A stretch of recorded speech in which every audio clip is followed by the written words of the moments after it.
Okay. Hello. Hi. Hola. Let's say, for the sake of a video, that you wanted to make your own environment. The main point of this is that if you sometimes create it's kind of fun to just set it up. Create a room, and that room has lighting that's really good. Then what you can do is render it once and then always see the room.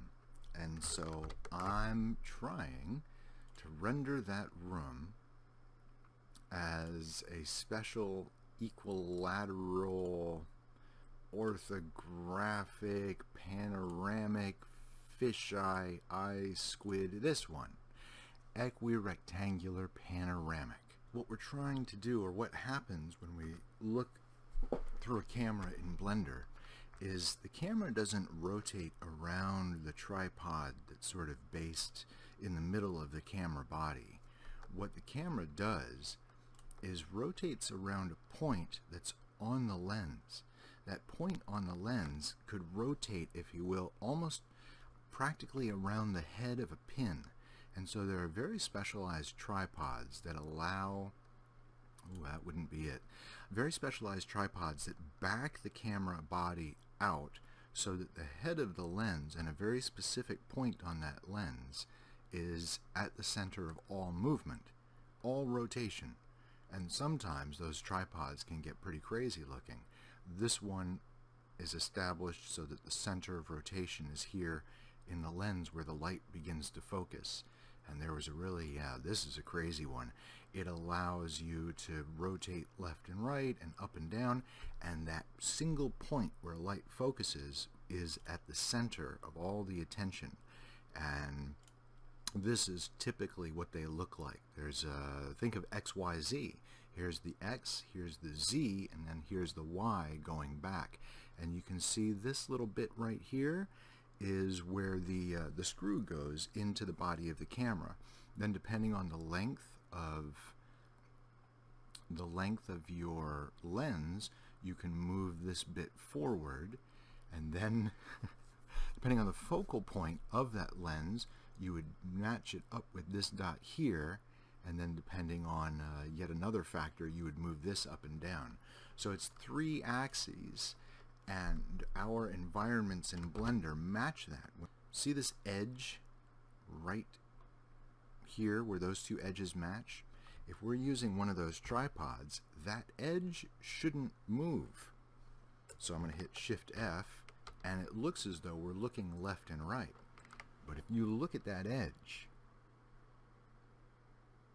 it hasn't moved. It's staying pretty much exactly where we put it. Because while it looks like there's certainly perspective, and there is, we're not shifting any parallax unless we move the camera forward or backward. So these environments are important for that fact. I'll do this through that camera and take a quick look at my environment strength, and remember that my environment doesn't match the way the scene lighting is, and so I will look from above and then rotate it about the same way so that my environment more or less matches the scene. And rendering this now would probably reveal that there is some light coming in at a certain angle, and that there's light bouncing all over the place there. And if I increase that to 2 and remember to allow all kinds of light paths,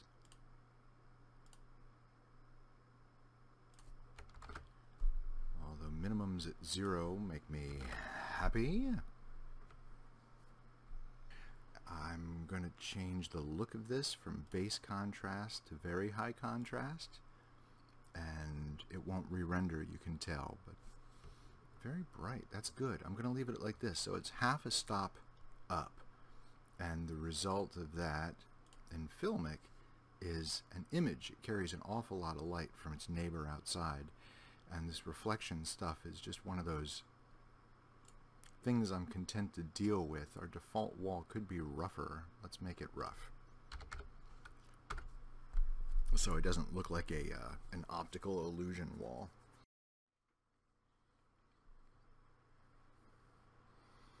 That already looks pretty entertaining. So can you believe I woke up this morning and the first thing I thought was, I've got to keep doing this.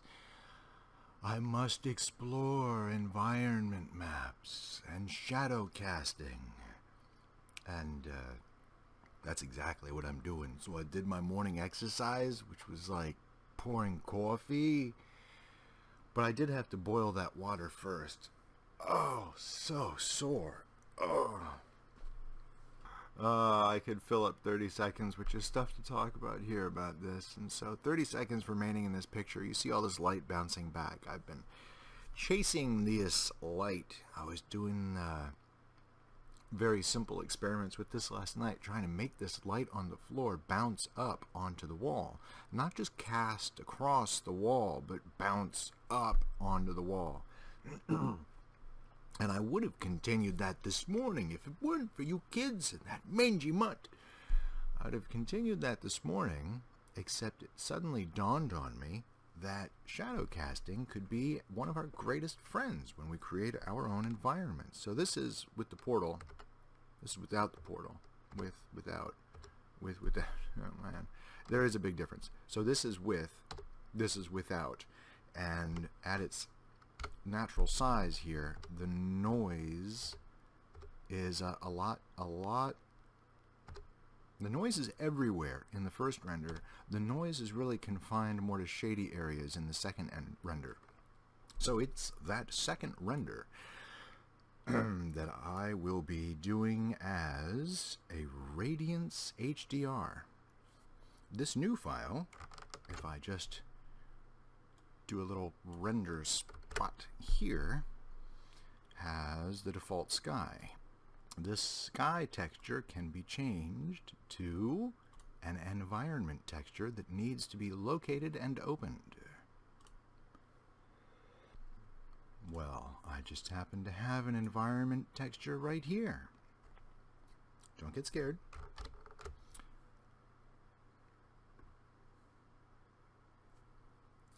All right, maybe a little scared is okay. I think I will aim in this corner and create a mesh that is a plane. I do want to make the entire thing more slender on the Z. If I wanted this to cast a shadow, I'd create a new object of the plane, put it down, pretend this is the floor, just pretending that's the floor, and come back to this object. I'm in edit mode. Come back to this object and pretend the camera's in the center of the room. Pick out some favorite faces. Alright, who wants to be extruded? You guys? Alright, good. You're in for a treat, right? So Shift F3 to go into the node editor. And why don't we use compositing nodes? This will introduce to us what's going on. As you can see, something I've done doesn't work because I had to pull the image of the HDR that we created and then scale it to the render size. And these aren't correct. So what we really need isn't this. Our lamp is on layer 2. I'm going to move it to layer 1, and I'm going to look at layer 2 that has nothing, and now I want to generate a render that has only the background. I want to create my new render layer, and I'm going to call it environment. And I want it exclude scene layers, so don't render that, but it's on film. Will it work? So here's our shadow catcher, and then our environment has not even the environment. If we look at the environment pass, composite, combined, render layer, everything. It has to be on film.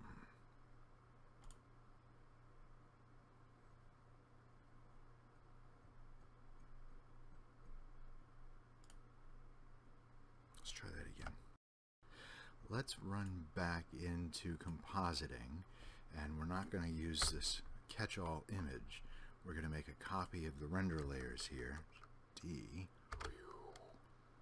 and instead of, that's tiny. Instead of that render layer, we'll use environment, and instead of the default that has nothing, we will use the pass with the environment, and we now have our object on our environment catching a shadow.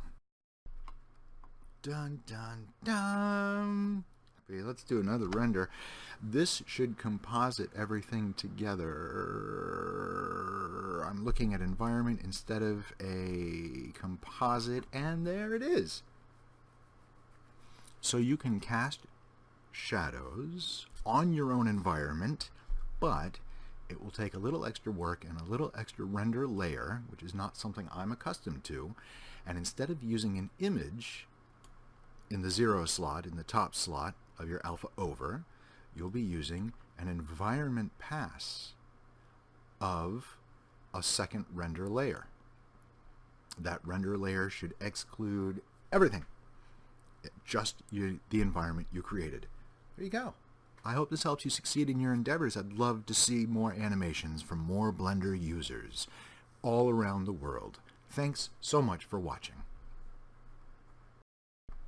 Big and ugly. Sparkly. Wow.